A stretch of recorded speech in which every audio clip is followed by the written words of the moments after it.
Welcome to the Rim Break Rodeo. We hope this video helps. In this video, I will explain how to use an oxygen acetylene brazing torch. First, prioritize safety by wearing proper gear like shaded safety glasses and heavy-duty gloves. Always work in a well-ventilated space, clear of any combustible items. Before starting, carefully inspect all your equipment, especially hoses and connections, for any signs of damage or leaks to prevent hazards. This foundational step ensures a safe and effective brazing experience. Now, let's assemble your torch.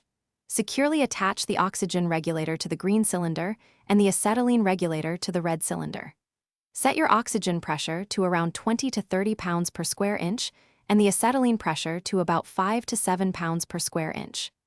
Open the acetylene valve on the torch, ignite it, then gradually introduce oxygen until you achieve a clear, neutral flame with a distinct inner cone. This precise flame control is crucial for quality brazing. With your flame set, prepare the joint by cleaning it meticulously.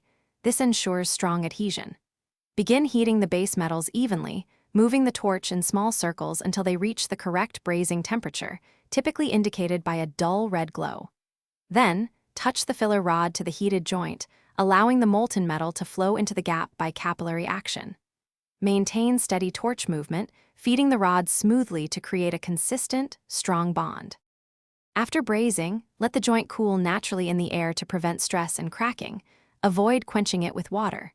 Once cool, remove any remaining flux residue with a wire brush or warm water for a clean finish. If your filler metal balled up, the base metal likely wasn't hot enough. Conversely, a porous joint often indicates excessive heat or insufficient flux.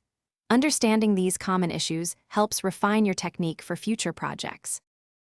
Thanks for watching. Consider subscribing if we helped you.